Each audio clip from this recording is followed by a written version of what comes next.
Ya, bismillahirrahmanirrahim. Assalamualaikum warahmatullahi wabarakatuh. Bagaimana kabarnya teman-teman sekalian? Kembali lagi kita berada di channel kami, membahas tentang masalah buku-buku Islam, berada di channel review buku Islam. Nah, pada kesempatan kali ini kita akan mereview sebuah kitab terjemahan ya, yang berjudul Shahih Fiqih Sunnah, yang ditulis oleh Abu Malik Kamal bin Sayyid Salim. Buku ini teman-teman sekalian diterbitkan oleh Pustaka Azam dengan jumlah ada 4 jilid, di mana masing-masing jilidnya terdapat banyak sekali bab-bab mengenai tentang masalah fikih. Nah, kita akan membahas satu persatu dari masing-masing buku ini. Pertama yang kita bahas adalah jilid yang pertama ini. Covernya seperti ini teman-teman sekalian. Nah, yang saya suka dari Pustaka Azam ini adalah desain covernya itu sangat menarik ya. Seperti kayak kitab yang asli dalam teks bahasa Arab, dimana desainnya itu dibuat bolak-balik ya. Yang bagian belakang di sini ada cover dengan menggunakan bahasa Arab, dimana yang sisi yang lainnya adalah menggunakan bahasa Indonesia dengan desain ala-ala Timur Tengah gitu ya. Covernya seperti ini ya teman-teman sekalian, ada 4 jilid. Baik, di sini tulisannya, pengarangnya Abu Malik Kamal bin Sayyid Salim, Shahih Fiqih Sunnah lengkap berdasarkan dalil-dalil dan penjelasan para imam yang termasyhur, dikomentari oleh Syekh Nasiruddin Al-Albani, Syekh Abdul Aziz bin Baz, Syekh Muhammad bin Shalih Utsaimin. Ya, pertama kita akan bahas dulu jilid yang pertama. Coba kita buka ya teman-teman. Nah, seperti ini bagian dalam balik dari covernya. Nah, di sini ada nota kesepakatan ya dari penerbit yang sana dengan penerbit yang ada di Indonesia. Baik, ini adalah judulnya ya, Shahih Fiqih Sunnah.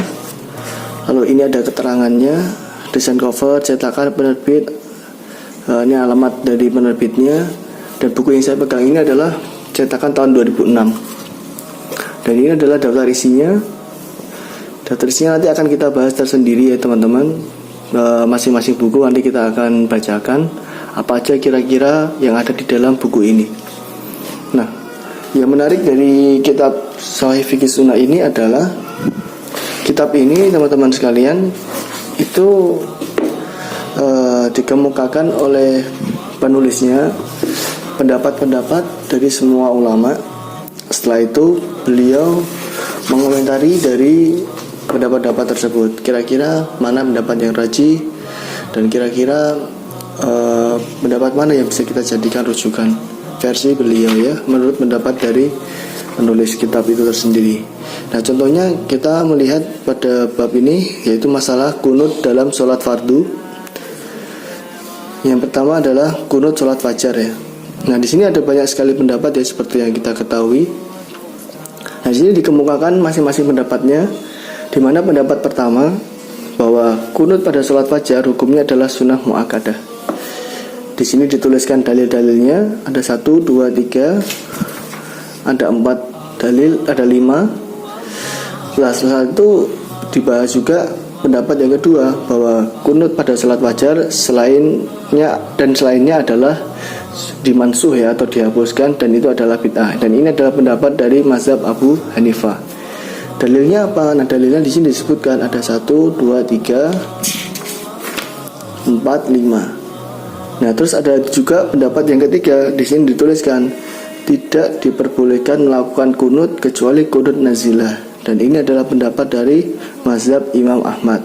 Di sini ada catatan kakinya ya. Nah, di sini ada dikemukakan pula hadisnya, atau pendapat yang ketiga argumentasinya. Dan yang keempat di sini boleh melakukan kunut atau meninggalkannya. Hal ini merupakan pendapat dari Ats-Tsauri, Ibnu Jarir, At-Tabari, Ibnu Hazm, dan Ibnu Qayyim. Dan di sini juga disebutkan pendapat-pendapat atau dasar-dasarnya ya. Nah, setelah itu di sini dituliskan pendapat yang rajih. Nah, dijelaskan dari keempat pendapat tersebut yang rajih menurut dari penulis ini pendapat yang mana. Nah, biasanya beliau itu selalu ketika ada pembahasan, ketika mengomentari suatu pendapat, nanti beliau dituliskan, saya katakan demikian, saya katakan demikian. Jadi ditulis seperti itu. Nah, di sini dituliskan juga oleh beliau, saya tekankan sekali lagi bahwa hal ini tidak berarti menghukumi para penentang yang telah berbuat bid'ah. Juga tidak tepat jika kita tidak bermakmum di belakangnya, karena hal itu merupakan pembodohan agama Allah Subhanahu wa taala. Sebab hanya kepada Allah kita mengharap ampunan darinya. Jadi teman-teman sekalian, pembahasan di buku ini dipaparkan semuanya pendapat-pendapatnya. Pendapat pertama, pendapat kedua, pendapat ketiga, pendapat keempat, lalu disimpulkan pendapat mana yang kuat versi beliau. Dan juga beliau memberikan komentar-komentar terhadap pendapat-pendapat yang lainnya. Jadi sangat kompleks sekali pembahasan yang ada di dalam buku ini. Nah, buku ini teman-teman sekalian cukup lengkap ya. Nanti kita lihat daftar isinya di masing-masing buku, kira-kira apa saja yang dibahas dalam buku ini.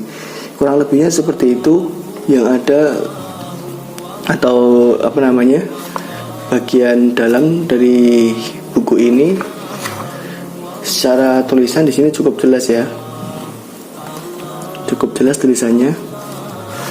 Baik, nah sekarang kita mulai bahas tentang masalah daftar isinya, kira-kira apa saja yang ada di dalam buku ini.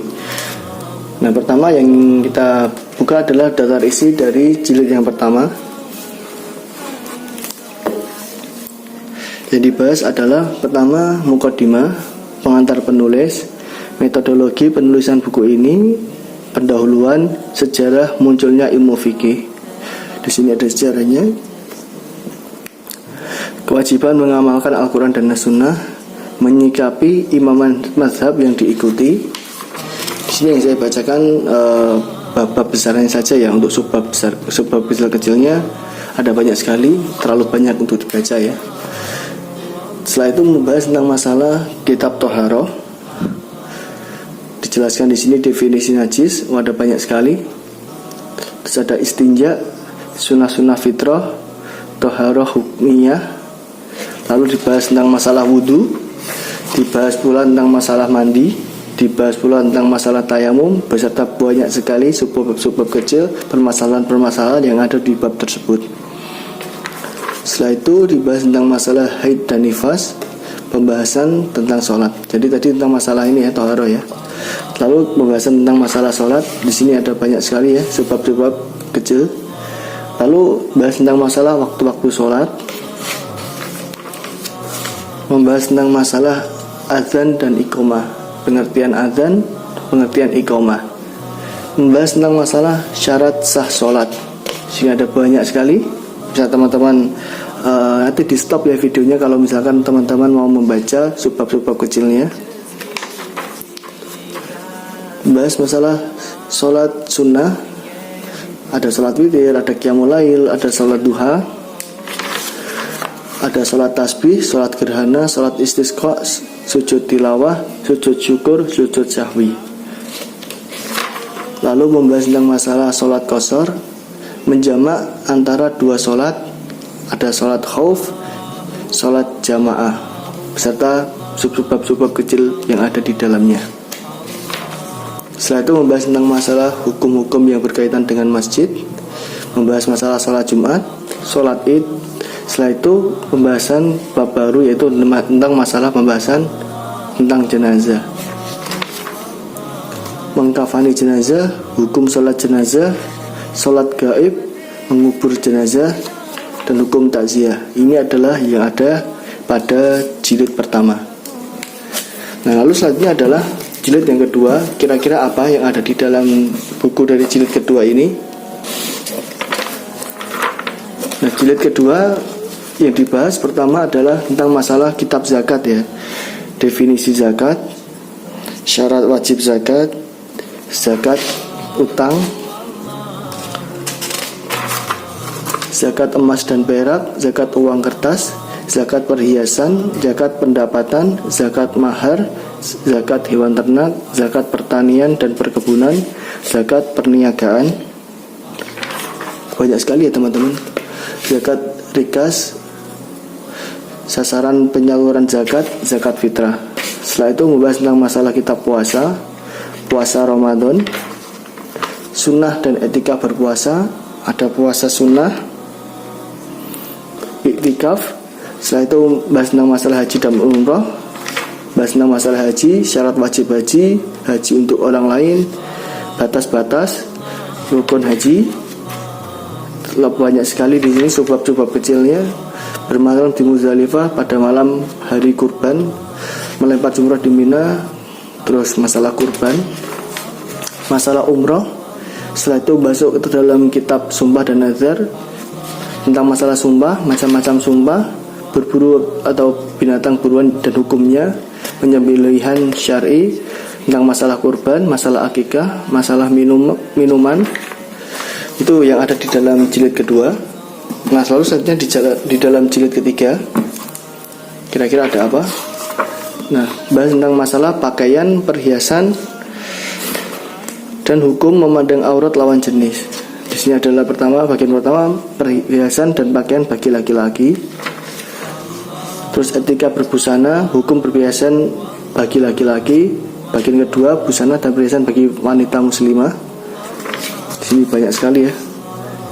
Perhiasan bagi wanita muslimah dan jenis perhiasan wanita. Kitab nikah dan hukum-hukum yang berkaitan dengannya. Model-model pernikahan yang tidak sah menurut syariat.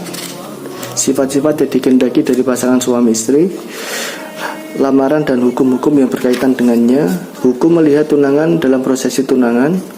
Ada akad nikah, syarat-syarat sahnya akad nikah, pengajuan persyaratan dalam akad nikah, mahar atau mas kawin, aplikasi nikah, tentang masalah poligami, beberapa ketentuan, hukum yang bertentangan dengan kelahiran, nusyuz, perceraian, talak. Ini bab tentang masalah nikah lah. Syarat-syarat talak, penyaksian talak, macam-macam. Ini bab masalah talak ya. Ada banyak sekali. Ini adalah masalah tentang masalah iddah. Ada khulu, ada ilah, ada zihar, ada li'an. Terus masalah hukum ilmu faraid ya, di sini ada ya. Terus masalah haji. Ini adalah isi dari bab jilid ketiga ya. Nah, lalu selanjutnya adalah di bab atau jilid keempat. Isinya kira-kira tentang apa?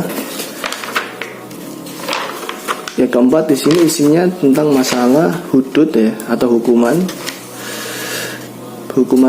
berzina, liwat atau homoseksual, hukuman zina tanpa bukti, hukuman minum khamar, mencuri berkelompok, hukuman bagi orang yang murtad, takzir. Terus kitab pidana dan denda. Bagian pertama tentang masalah jinayat atau pidana, bagian kedua tentang masalah diyat. Terus setelah itu kita bahas tentang masalah kitab al-buyu atau jual beli ya. Di sini banyak sekali sebab-sebab kecil. Nanti teman-teman kalau mau membaca sebab-sebab kecilnya bisa di stop videonya lalu dibaca ya. Ya, di sini saya bacakan, dan ini masalah yang ada di bab keempat. Jadi masing-masing kitab di sini pembahasannya sangat banyak sekali. Nanti teman-teman bisa melihat daftar isinya. Kira-kira kitab pertama, kitab kedua, kitab ketiga, kitab keempat isinya apa saja. Kalau teman-teman penasaran bisa langsung beli bukunya ya. Tentu beli buku yang yang original ya.